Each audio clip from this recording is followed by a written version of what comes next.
안녕하세요. 집신도 짝이 있고 결혼할 인연도 따로 있다는 옛말이 있듯이 이혼할 사람들도 따로 있나 봅니다. 저는 현재 30대 후반의 여성으로 이혼한 지는 이미 꽤 시간이 흘렀어요. 가끔씩 제 옛날 이혼 이야기를 떠올려 보면 이제는 화가 나거나 열불이 나지는 않아요. 이혼 초반에는 떠올리는 것마저도 스트레스라 매일을 명상과 요가로 잡념을 떨쳐내는 데 쓰곤 했죠. 저에게 첫 결혼은 마치 폭풍 같은 것이었어요. 만난 지 6개월 만에 결혼하고 6개월 만에 이혼했으니까요. 그게 가능했던 이유는 저희가 친정아버지의 중매, 맞선으로 만난 사이였기 때문이에요. 요즘에는 맞선 같은 걸 잘 보지는 않지만 저희 아버지는 생각이 좀 옛날 분이시라 좋은 혼처가 있으면 무턱대고 저희 두 자매에게 붙여주려고 했거든요. 저는 생각보다 수동적인 사람이라 중매나 맞선, 소개팅이 그렇게 거부감이 있는 사람은 아니었거든요. 저와 남편이 처음 만날 날은 봄에서 여름으로 넘어가는 꽃피는 계절이었어요.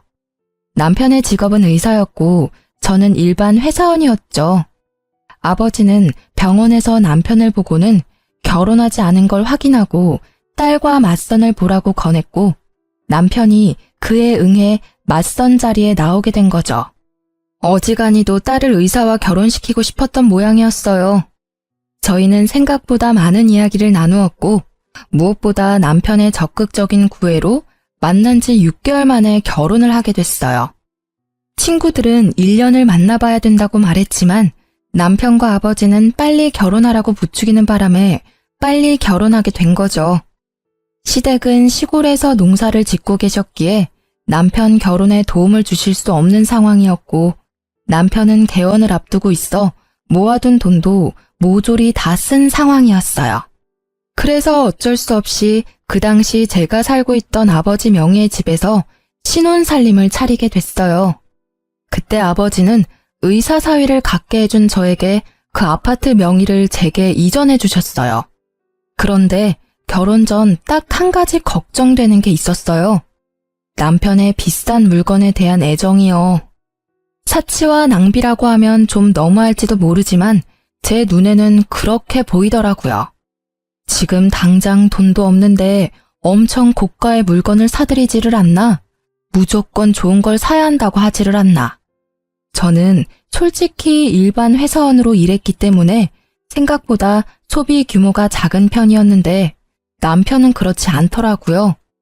빚뿐인데도 돈을 펑펑 쓰는 남편이 불안했지만 그 당시에는 알아서 잘 조절할 거라는 생각을 했어요. 혹시라도 조절이 되지 않으면 내가 조절해주면 될 거라는 오만한 생각까지 했었죠. 저희 결혼에 문제가 생긴 건 결혼식 바로 전날이었어요. 그날 남편에게 오래 사귀었던 여자가 있었다는 걸 알게 됐죠. 솔직히 예전 여친이 없었을 거라는 생각은 안 해요. 제가 첫 여자라는 웃기지도 않는 착각을 하는 것도 아니고요. 정상적인 성인 남자가 30대 초반에 첫 연애를 한다는 건 아무리 봐도 이상한 일이잖아요. 당연히 남편에게도 사귀던 여자가 있을 거라는 생각은 했는데 이건 시기가 문제였어요. 제가 그 여친의 존재를 알게 된 건 남편이 찍어준 제 웨딩드레스 사진을 보던 도중이었어요. 제게 폰을 맡기고 화장실을 가는 남편을 보며 저는 신나게 제가 입었던 드레스를 보고 있었어요. 그런데 손가락을 잘못 누르는 바람에 사진 휴지통으로 들어가게 되고 그 휴지통 안에 웬 젊은 여자의 셀카 사진이 있는 걸 발견했어요. 보통 휴지통은 30일 전 사진까지 저장이 되고 이후 순차적으로 삭제가 되는데 이 사진이 휴지통 안에 있다는 건 요 한 달간 만나서 사진을 찍었다는 게 되잖아요. 게다가 그 사진첩 안에는 둘이서 팔짱을 낀 사진이나 배경으로 유명 여행지가 찍힌 사진이 많았어요. 아무리 봐도 최근이라는 생각이 들어 남편이 오자마자 그 사진을 들이밀며 말했어요. 이 여자 누구야? 설마 바람핀 건 아니지? 팔짱도 끼고 여행도 같이 간 것 보니까 보통 사이는 아닌 것 같아서 묻는 거야. 진짜 다른 여자 만난 거야? 나랑 사귀면서? 아니야. 그런 오해할까봐 내가 걱정하긴 했는데 이 여자는 예전에 사귀던 여자애야. 헤어진 지는 벌써 오래됐고. 나 당신이랑 사귀면서 이 여자랑 관계도 정리했어. 그런데 왜 사진이 최근 거냐고. 사귀지도 않는데 팔짱 끼고 놀러가고 그래? 헤어졌다면서 웃는 얼굴로 사진도 찍고? 아니야. 내가 결혼한다고 했더니 마지막으로 한 번만 함께 여행 가달라고 해서 같이 가준 거야. 그것도 친구로서 부탁하는 거라고 하는데 어떻게 그걸 못 간다고 할 수 있어? 게다가 얘랑 6개월 전에 헤어져서 그동안 한 번도 만나지 않다가 청첩장 주려고 연락한 거야. 혹시 안 나가면 나쁜 짓 할까봐 같이 여행 가준 거고. 정말 맹세코 나한테는 당신뿐이거든. 그런 오해받는 것도 정말로 마음의 상처라고. 그럼 사진은 왜 남겨둔 거야? 삭제하고 지워버리면 끝인데 왜 내가 이걸 보도록 만들었냐고. 정말로 신경을 안 써서 그랬어. 나도 어제 부랴부랴 사진 확인하고 버렸거든. 내가 진짜로 이 여자랑 사귀고 있었으면 그런 사진을 남겨둘 리 없잖아. 정말로 떳떳하지 못한 여행이었으면 사진을 내 폰으로 찍었을 리 있겠어? 그제야 저희의 짧았던 만남이 실감됐어요. 이래서 친구들이 길게 만나보라고 한 거였구나. 그런데 지금 당장 파혼하기도 어려운 일이었거든요. 일단 친정에서 특히 아버지의 의사 사위에 대한 자랑스러움이 워낙 컸거든요. 온 동네방네 돌아다니며 소문을 다 내셔서 지금 파혼을 결정하면 아버지 얼굴에 먹칠을 할 것 같았어요.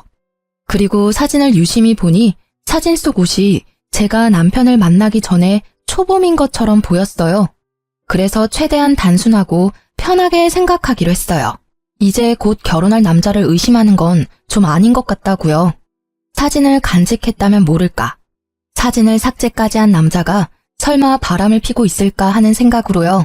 다만 남편에게는 단단히 일러두기로 했어요. 있지, 나는 다른 건 다 용서해도 바람은 절대로 용서 안 해. 남자의 바람은 나한테는 이혼 1순위거든. 나는 내 사람을 남과 나누고 싶은 마음도 없어. 그러니까 당신은 절대로 외도 생각하지 마. 만약 그렇다면 나는 무조건 이혼할 거야. 아버지가 뭐라고 하든. 그럼 당연하지. 나도 바람피는 사람은 싫어. 그런 더러운 짓을 하는 사람을 믿을 수가 없잖아. 평생의 반려를 배신하는 행동은 절대 안 할 거니까 꼭 믿어줘. 나한테는 정말로 당신뿐이거든. 전 여친한테도 벌써 말했어. 호호 할아버지가 돼도 나는 우리 와이프뿐이라고. 저는 그 말에 남편을 믿기로 했어요. 물론 마음의 의심은 좀 남아있었지만 남편은 무척 세심하게 저를 챙겨줬거든요. 바람을 필 수 있는 시간적 여유도 없어 보였고 저와 있는 시간을 무조건 만들어줬기에 의심을 없애버리고 안심할 수 있었어요. 그렇게 평화로운 결혼 생활이 될 거라고 생각했는데 그리 쉽게 넘어가지는 않더군요. 그날에는 남편이 집에 없었어요. 1박 2일로 남자 동기들과 낚시 여행을 가는 날이었거든요. 한 달에 한 번씩 또는 2달에 한 번씩 꼭 가는데 저도 처음에는 의심해서 따라간 적이 있었는데 정말로 친구들끼리만 모여 노는 자리였어요. 몇 번 따라가고 난 뒤부터는 괜히 의심하는 것 같아서 따라간 적 없었어요. 그날은 인쇄할 게 하나 있었는데 퇴근한 후에 연락을 받은 거라 집에서 인쇄를 하려고 했어요. 저는 집에서 컴퓨터나 노트북을 잘 쓰지는 않거든요.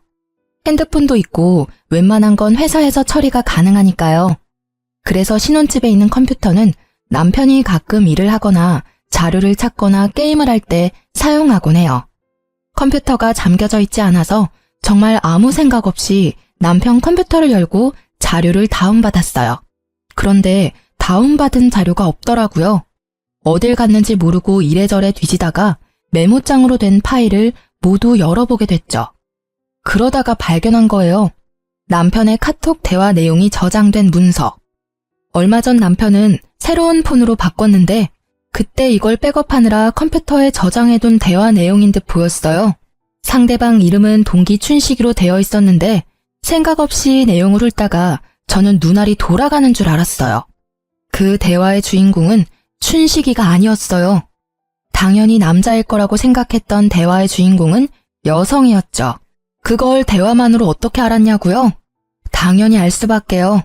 남편이 동성애자가 아닌 이상 남자를 자기야라고 부를 리가 없을 것이며 무엇보다도 구두나 백, 화장품을 요구하는 대화가 가득했으니까요. 그것뿐이라면 차라리 다행이죠. 그 대화 내용 중간중간에는 사진이라고만 적혀 있는 곳이 있었는데 실제 사진은 없었어요. 그런데 그 사진 아래 위로 적힌 글들이 너무 적나라했어요. 두 사람이 어디까지 가까운 사이인지를 말해주는 문장으로 가득했거든요. 요즘 폼이 좋네? 몸매 관리 중이야? 이런 품평 같은 대화는 물론 방금 보고 왔는데 또 보고 싶어 같은 대화.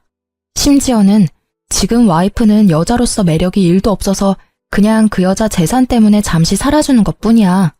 지금은 내가 쓰는 돈 다 대주니까 참고 사는 거지. 얼굴도 볼 것 없고 주부로도 빵점인 여자야. 그나마 돈이 많은 게 장점이지. 이 정도로 빡치는 내용도 있었어요. 둘의 마지막 대화는 말이죠. 자리가 잡히고 개혼할 때 진빚 다 갚고 나면 와이프랑 헤어지고 당신이랑 살 거야. 그때 되면 빚도 없을 거고 돈 잘 버는 의사 되어 있을 테니까 조금만 참고 기다려줘. 이게 그 대화의 마지막이었네요. 저는 그 대화 내용을 보는데 눈앞이 깜깜해지는 게 곧 졸도할 것 같더라고요. 손을 벌벌 떨면서도 정신을 애써 부여잡으며 그 메모장을 복사해서 제 폰으로 보냈어요. 혹시 몰라서 제 모든 흔적을 다 삭제하고 모른 척 했어요. 물론 이 대화 내용도 증거가 되겠지만 확실한 증거를 잡으려고 생각했거든요. 남편이 중간에 그걸 알아차리고 선수 칠 수도 있잖아요. 남편을 기다리는 시간은 정말 너무 고통스러운 시간이었어요. 화가 났다가 울기도 하고 내가 뭘 잘못했나 싶은 생각까지 들었죠. 그리고 남편이 도착했을 때 남편의 손에는 제가 좋아하는 꽃과 간식이 들려 있었어요. 그걸 보고 저는 화가 더 났어요. 제 비위를 맞춰 돈이나 뜯어내려는 이 남자를 지금 당장 내쳐버리고 싶었어요. 당장이라도 그 여자가 누구냐고 물으려고 했는데 아주 잠깐 그런 생각이 들었어요. 내가 이혼해주면 나랑 헤어지고 그 여자랑 잘 살겠지? 하는 생각이요. 이번에 내게 진실을 말하고 용서를 구한다면 그 여자와 모든 관계만 끊어준다면 나중에 후회할지라도 지금 딱 한 번만 눈 감아주기로 생각했죠. 요즘 많이 바쁜 것 같네. 혹시 나 놔두고 바람 피는 건 아니지? 나한테 이렇게 잘해주는데도 당신 너무 바쁘니까 걱정되고 그래. 그 말을 꺼내고도 마음속으로는 제발 미안하다고 이야기해주길 바라는 제가 있었어요. 그럴 일 없어. 자기가 요즘 예민한 거야. 나한테는 당신뿐이니까 걱정하지 마. 알았지? 당신 좋아하는 마카롱이랑 장미꽃도 사왔어. 이거 보고 기분이 좀 좋아졌으면 좋겠는데. 궁금한 게 하나 있는데 당신은 나 어디가 좋아서 결혼하자고 한 거야? 특별히 예쁜 것도 아니고 음식을 잘하는 것도 아니고. 어디가 좋냐니. 난 당신이 상냥한 게 좋아. 내가 가끔씩 하는 어려운 부탁이나 요구도 다 들어주잖아. 이렇게 한 달에 한 번 친구랑 1박으로 놀러 갈 수 있는 남편은 거의 없지. 안 그래? 당신이 착해서 내가 이렇게 복에 겨운 생활을 하는 거니까. 그 이야기에 저는 그때의 대화가 생각났어요. 그리고 이 남자의 말에 담긴 진심을 읽을 수 있었죠. 착하다? 그건 멍청하다는 뜻인 거예요. 아무것도 모르고 돈만 대주는 바보 같은 년이라는 뜻. 난 착한 사람 아닌데? 왜 당신이 그렇게 생각했는지 모르겠네. 아, 내가 자기 신용카드 금액 모자랄 때마다 보태줘서 그렇구나? 그것만 있는 건 아니지만 그런 것도 도움은 되지. 다른 게 더 많아. 구체적으로 생각나는 게 없었겠죠. 저를 그저 물주로만 생각했으니 다른 게 생각날 리가 있나요? 그래? 그렇다면 다행이고 내가 주는 애정은 나중에 다 돌려받을 테니까. 응? 그게 무슨 소리야? 내가 자기한테 빌려준 돈들 어차피 자기가 돈 많이 벌면 나한테 갚아줄 거잖아. 안 그래? 솔직히 우리 집은 아버지가 돈이 좀 있어서 그렇지. 나 자체는 가진 게 크게 없잖아. 그러니까 나도 의사 남편 덕 좀 보겠다는 거지. 아, 그건 걱정 마. 그때가 되면 다 알아서 해줄게. 당신한테 지금 신세 지고 있는 것도 그때쯤에는 다 갚아줄 거야. 고생시키지 않고 호강시켜줄게. 아버지도 의사 사위 좋아하셔. 나중에 아버지가 가진 재산도 동생이랑 나랑 반반 나누는 거 알지? 얼마 전에 회갑 앞두시고 재산 정리하시는데 생각보다 많으시더라고.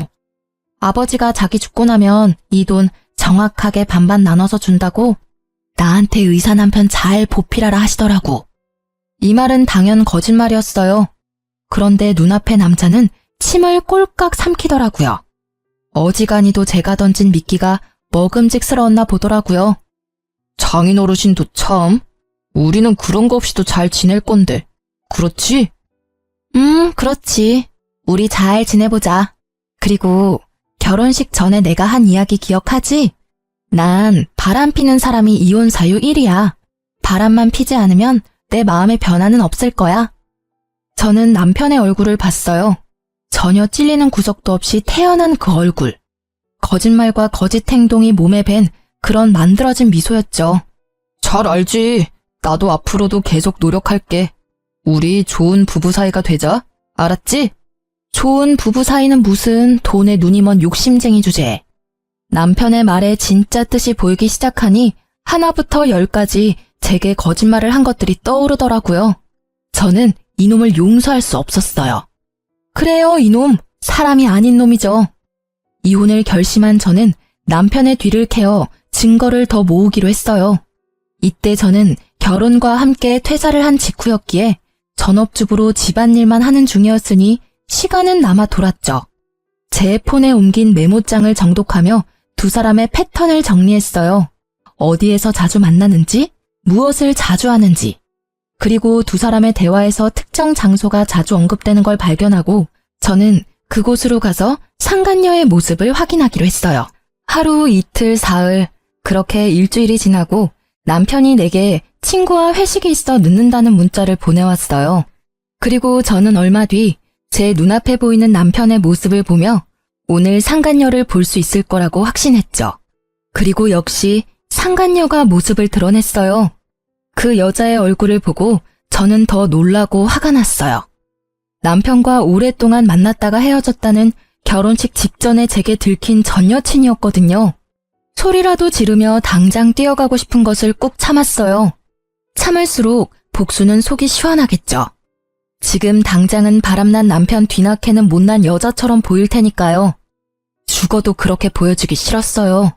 잘못은 남편 놈과 저 상간녀가 했는데 말이죠. 저는 그 뒤로도 그 여자의 뒤를 캐기 시작했어요. 그렇게 여자를 쫓아다닌 지 3일 만에 그 상간녀가 만나는 사람들을 보다가 아주 좋은 복수 방법이 생각났어요. 저는 그 자리에서 제 여동생에게 전화를 걸었어요. 그리고 이렇게 말했죠.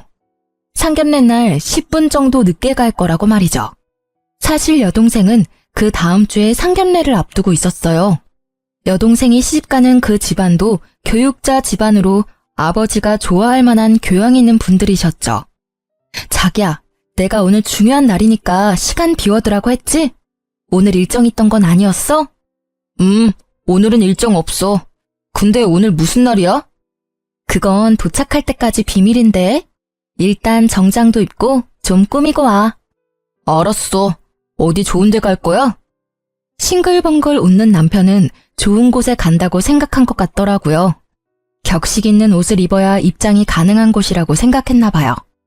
저는 차에 타고는 일부러 내비의 주소를 입력하지 않고 직접 어디로 가야 하는지 방향을 알려줬어요. 남편은 귀찮아했지만 별말 안 하고 잘 따라왔어요. 남편은 이상하게 생각한 듯 했지만 그래도 무사히 상견례 장소에 도착할 수 있었죠. 제가 도착한 시간은 본래 상견례 시간보다 10분 정도 늦은 시간이었어요. 가게 룸에 모든 가족이 들어가 있는 걸 확인하고 안으로 들어갔어요. 남편에게는 들어가기 직전에 말해줬죠. 오늘 내 동생 상견례 있어서 온 거야. 뭐? 처제 상견례? 당신이 그걸 왜 비밀로 한 거야? 하고 애써 웃는 남편의 모습이 뭔가 찝찝해 보이더라고요. 아무래도 상간녀가 이번 주 상견례 있다고 이야기한 모양이더라고요. 이럴까봐 미리 이야기 안 한 건데 이때는 정말 다행이라고 생각했어요. 주인공이 다 모이지 않으면 안 되잖아요. 저와 남편이 들어가자 사돈 될 사람들 가족이 앉아 있더라고요. 그리고 그 자리에 상간녀도 앉아 있었죠. 제 여동생의 예비 신우였던 상간녀가 이내 제 남편을 발견하고는 얼굴에 핏기가 사라졌더라고요. 저는 제 옆에 선 남편을 보았어요. 남편 역시 무척 경직된 얼굴로 표정을 숨기지 못하더라고요. 여동생이 자리를 정해줬는데 하필 상간녀 바로 앞자리가 남편 자리더라고요. 서로 눈도 못 마주치고 삐걱대는 모습이 제 눈에는 얼마나 잘 보이던지. 이쪽은 저희 언니예요. 그리고 그 옆에 있는 사람이 저희 형부예요. 동생이 저희를 소개해주고 나서 저는 인사를 드렸죠. 그쪽 부모님께 공손히 인사한 후 저는 상간녀의 얼굴을 일부러 빤히 쳐다봤어요. 상간녀도 이상하다는 생각이 들었는지 제 눈을 피하더라고요. 안녕하세요. 근데 그쪽 여동생분은 제가 어디서 뵌 것 같은데. 저는 모르겠는데요. 아마 다른 사람과 착각하신 것 아닐까요? 상간녀는 재빠르게 모른다며 제 말을 끊어내더라고요.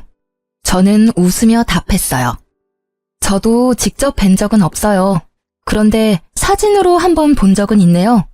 몇 개월 전에 본 거라 긴가민가 하긴 한데 아마 제가 생각하는 그분이 맞는 것 같아요. 혹시... 제 말이 계속 이어지자 갑자기 남편이 저를 잡아 끌더라고요. 여보, 나 차에 뭘 놔두고 와서 가져와야 될 것 같아. 잠시만 밖에 같이 나가줘. 혼자서 들고 오기 힘들어서. 지금 나가는 건 너무 예의 없는 행동이지. 적어도 식사 다 하고 나가는 길에 가져오면 또 몰라도. 그리고 차에 아무것도 없던데 뭘 가져와? 당신 오늘따라 이상하게 왜 이렇게 안절부절 못해? 아니야. 누가 안절부절 못한다고 그래. 진짜로 일이 있어서 그래. 그래? 그럼 잠시만 있어봐. 저는 저를 끌어당기는 남편을 잠시 멈추고 일어서서 여동생의 사돈어른을 향해 공손히 말씀드렸어요. 사돈어르신, 초면에 이런 말씀 드리는 것도 죄송하긴 한데 그래도 축하는 드려야 할 것 같아서요. 조만간 의사사위 생길 수도 있으시겠네요. 제 말에 사돈댁 두 분이 의아한 표정으로 저를 보더라고요. 남편과 상간녀 얼굴은 아주 망가졌고요. 그게 무슨 소리예요? 사돈처녀, 우리 딸은 아직 사귀는 사람도 없고 결혼 이야기도 없는데.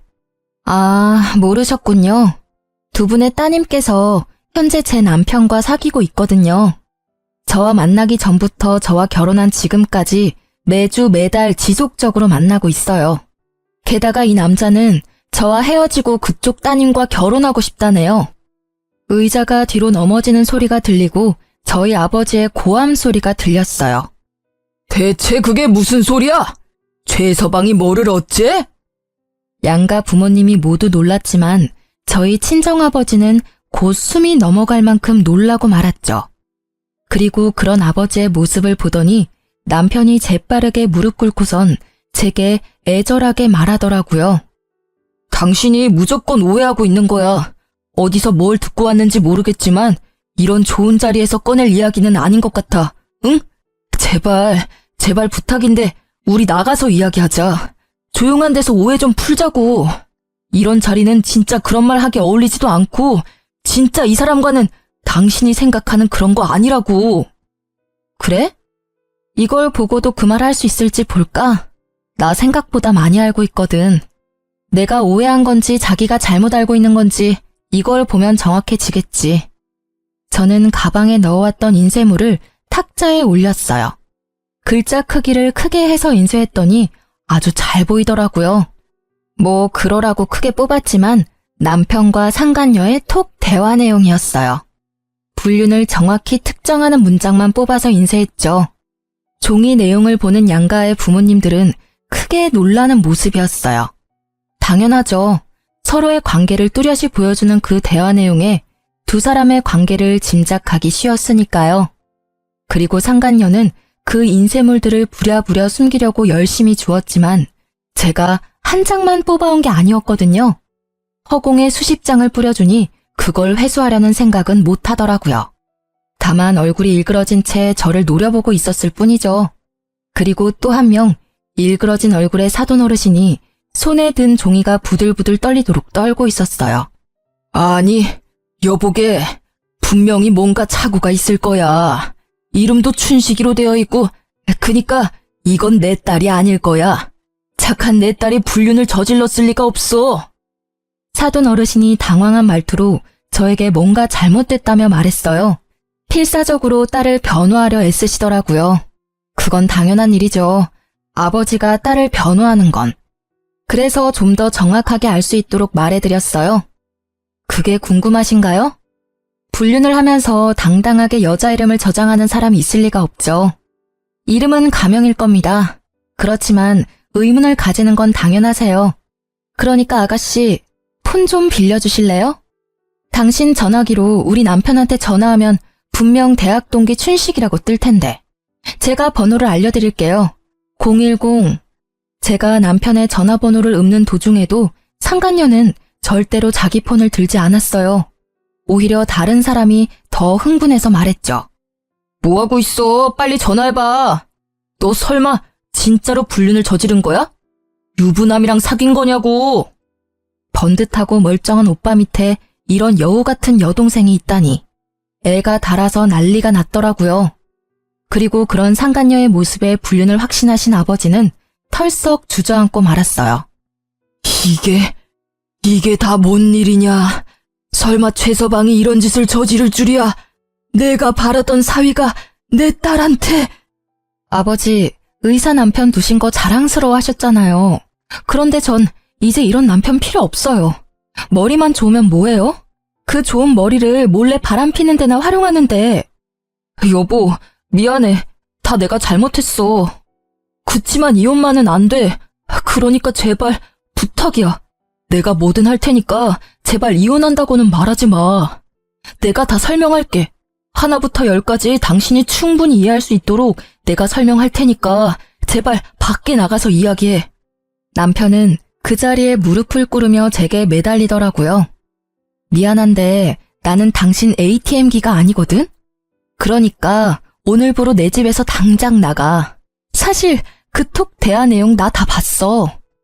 당신이 폰 바꾸기 전에 백업해둔 예전 내용까지 싹 다. 이런 대화를 보고 제정신으로 당신이랑 계속 만날 수 있겠어? 돈 때문에 결혼했다는데 내가 왜 당신이랑 같이 있어야 하는데? 어차피 나랑 이혼할 생각이었다면서.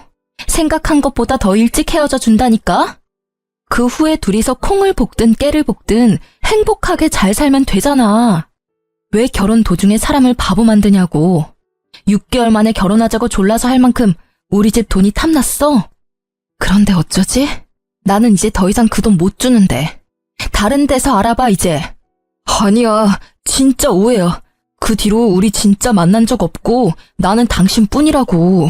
당신 없으면 나는 안 돼. 나 진짜로 당신 돈 때문에 만난 거 아니야. 그냥 그건 헛소리가 나온 거고. 그래, 술 취해서 그랬나 봐. 나는 기억도 안 난다고. 나 진짜 이혼 못해. 왜? 얼굴도 못생겼고 주부로도 못 쓰는 여자가 뭐가 중요해서. 아, 여전히 돈 때문이니? 그렇다면 이제는 저 여자한테 달라고 하면 되잖아. 왜 나한테 달라고 그래? 그리고 분명히 말하는데 내가 내 돈은 다 돌려받을 거야. 위자료는 물론 상간녀 소송도 걸 거야. 위자료 싹 다 받아먹을 거고 내가 당신한테 사준 것들은 고스란히 놔두고 가야 될 거야. 가져가고 싶으면 돈 내고 가져가던가. 저는 매달리는 남편을 뿌리치고 상간녀를 보고 말했어요. 그리고 잘 들으셨죠? 당신한테도 소송 걸 테니까 그렇게 알고 있어요. 이렇게 좋은 자리에서 소송 이야기해서 좀 그렇지만 결혼은 집안끼리의 결속이잖아요.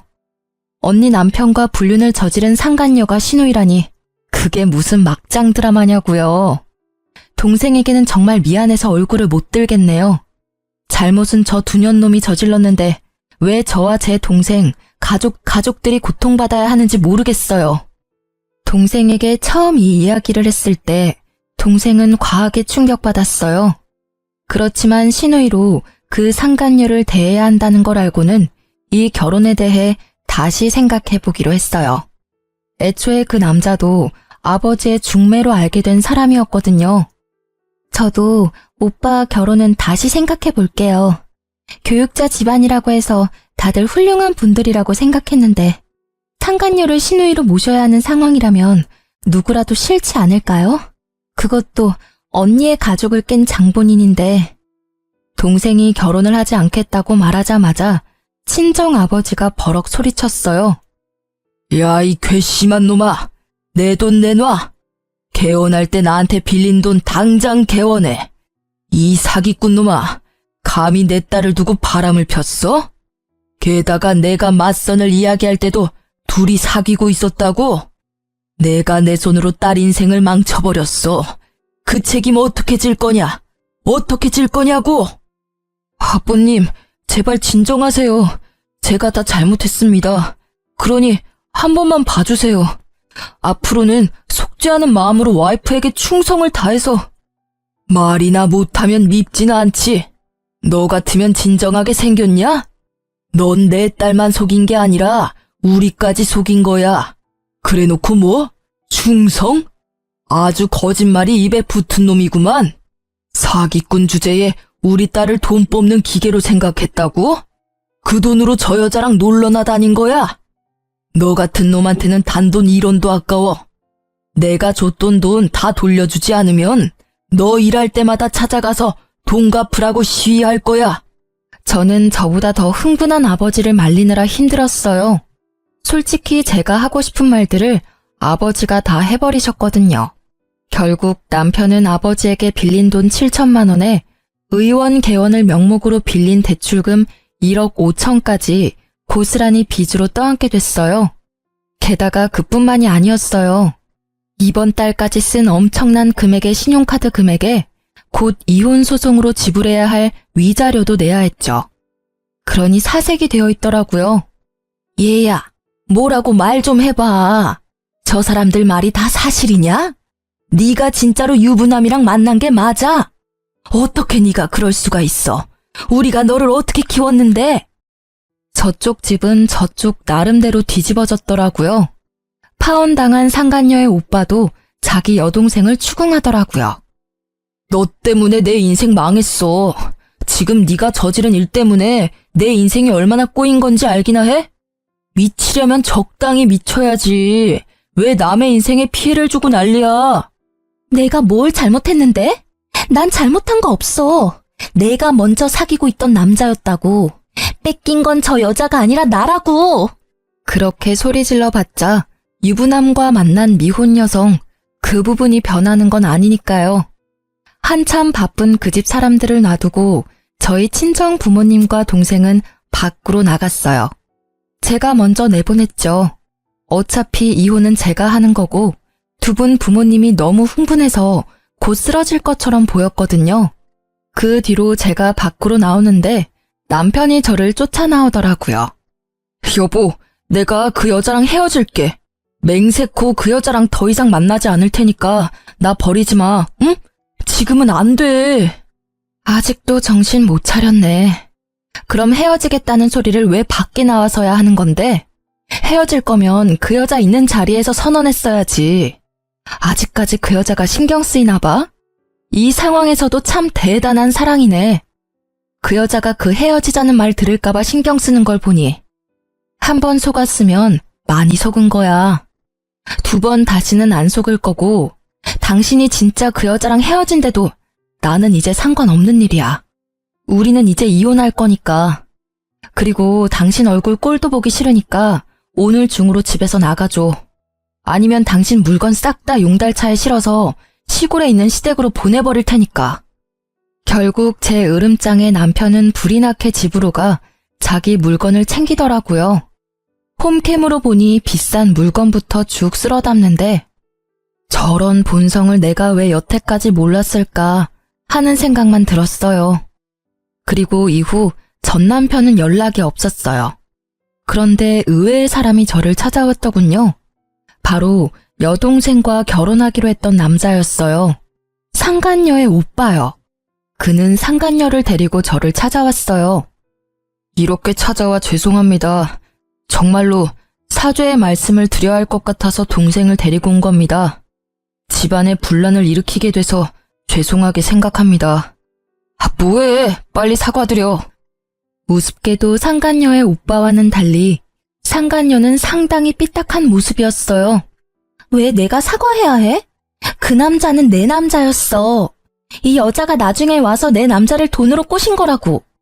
게다가 이 여자는 돈만 보고 결혼한 물주였거든? 나만 사랑한다고 했으니 나한테서 남자를 뺏어간 건 이 여자지. 그리고 사과할 마음이 하나도 없어 보였죠. 저는 그 모습이 오히려 웃겼어요. 두 분 여기 왜 오신 건지는 모르겠지만 저는 이제 아무렇지 않아요. 저희는 이혼하기로 했으니까 당신은 제 전 남편과 잘 만나시면 될 것 같네요. 그런데 그 남자 지금 한 푼도 없어요. 말 그대로 빈털털이죠.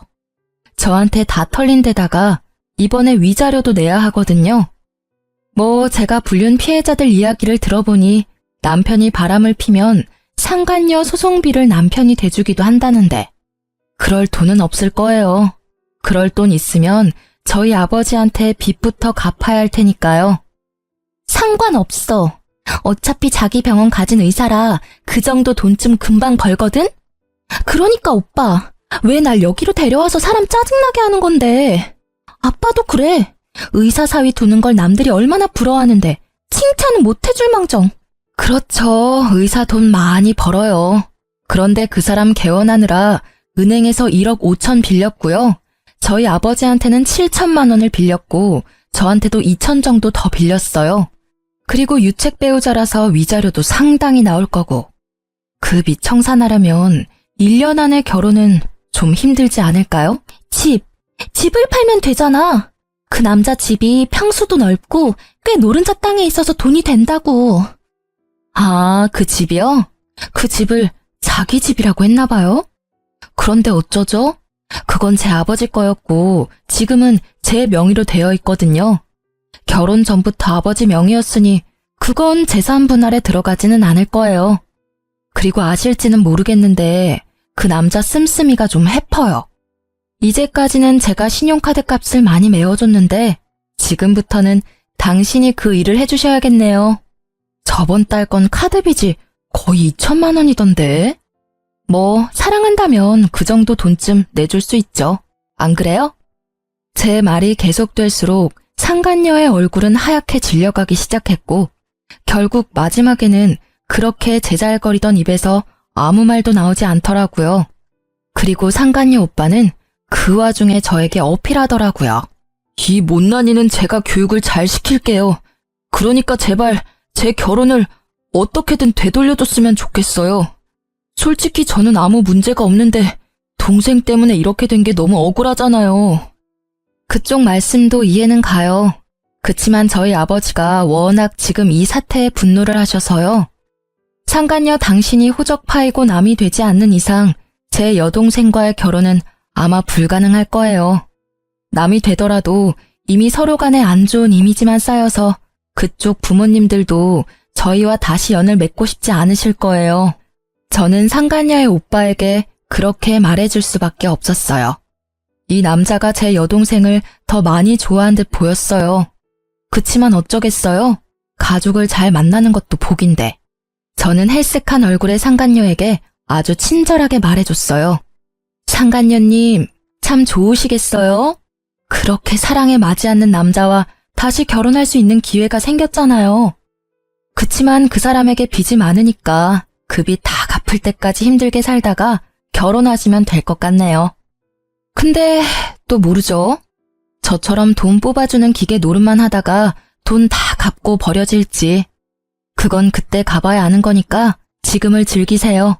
이제 그 남자 솔로거든요. 뭘 해도 법에 걸리지 않잖아요. 그쵸?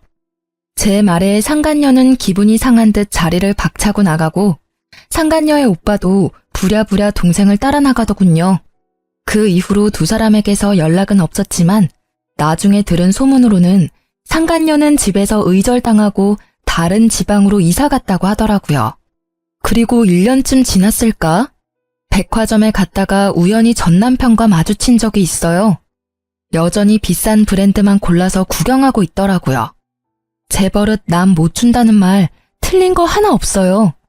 아직 저와 아버지 빚을 다 갚지도 못한 주제에 고가의 물건을 사는 버릇은 고치지 못했더라고요. 일부러 다가가 아는 체 했어요. 이런 곳에서 다 보네? 잘 지냈어? 그랬더니 제가 들고 있는 봉투부터 보더라고요. 결혼 시절 전 남편이 갖고 싶다며 노래를 부르던 그 고가의 시계였거든요. 어머, 이런 데서 만나네? 잘 지내? 아, 이거 역시 알아보네. 1년 전이었으면 당신 것이 됐을지도 모를 시계야. 지금 재혼한 남편 생일 선물이거든. 뭐? 1년 만에 벌써 재혼? 너 설마 나 만나고 있던 동안 바람 폈어? 맞바람이면 나만 이런 고생하는 건 좀 아니지 않아? 미안하지만 맞바람은 아니야. 당신이 오해하는 것도 이해해.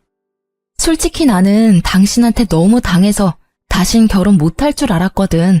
근데 내 짝은 다른 데 있었더라고. 그런데 상간녀랑은 잘 지내? 그쪽은 이미 헤어진 지 오래야. 상간녀 소송비 못 내준다고 하니까 헤어지자더라. 너 그 여자한테 뭐라고 말했어? 뭐 사실을 말했을 뿐이지.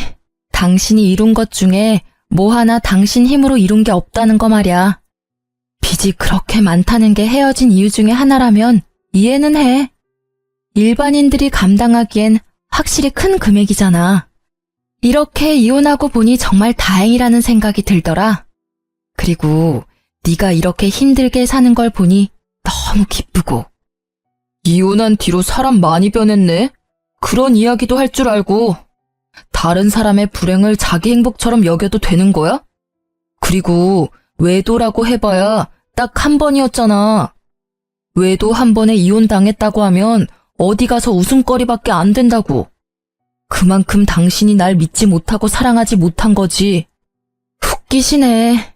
외도는 한 번뿐이었지만 그동안 나한테 해온 거짓말은 하나가 아니었으니까. 얼마나 많은 거짓말을 하면서 얼마나 많은 시간을 속였을까 생각하면 지금도 겨우 가라앉힌 화가 끓어오를 것 같거든? 결국 제 말에 아무 말도 못하고 전 남편이 먼저 자리를 뜨더라고요. 하긴 지가 할 말이 뭐가 있겠어요. 할 수 있는 말이 없을 텐데. 게다가 그렇게 사치 때문에 피를 봤으면서 여전히 비싼 브랜드만 둘러보러 다니는 전 남편을 보니 이혼한 게 잘된 일이었다는 생각이 더 들었어요. 솔직히 이혼 후에 제가 언제나 즐겁고 개운한 마음이었던 건 아니에요. 힘들고 적적한 시기가 있었죠.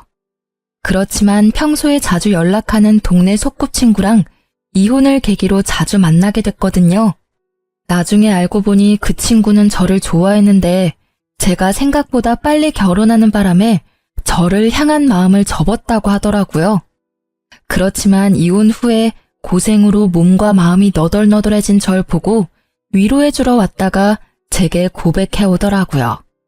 저는 저만을 꾸준히 바라봐준 그 친구의 모습에 그 사람과 재혼을 결심했어요. 이혼한 지 1년도 되지 않은데 재혼을 결심하는 건 힘들었지만 그만큼 그 사람의 진심을 소중히 여긴 결과였어요. 이혼 소송 끝나고 바로 혼인신고도 했고요. 재혼한 사람은 의사처럼 돈 많이 벌고 사회적으로 유망한 직업은 아니지만 무엇보다 성실하고 책임감 있는 저만을 바라봐주는 듬직한 사람이에요. 제 이혼 후에 아버지는 조건이 그리 중요하지 않다는 걸 절실히 깨달으신 것 같았어요. 물론 서로 조건이 맞으면 정말 좋겠지만 욕심을 너무 부리다 보면 나중에 저처럼 피 볼 일이 생길 수도 있으니까요. 아버지가 의사 사위를 원하지 않았다면 이런 일이 벌어지지 않았을 수도 있고 제가 이 남자를 만나지 않았을 수도 있죠. 그리고 요즘에는 무엇보다 부부 사이에는 신뢰와 사랑이 그 무엇보다 중요하다고 생각하게 됐어요. 저에게는 소중한 경험이자 두 번 다시 겪고 싶지 않은 경험이지만 이런 사람, 이런 사연도 있다는 걸 모두와 나누고 싶어서 긴 글을 써봤어요. 제 사연을 읽어주셔서 감사합니다.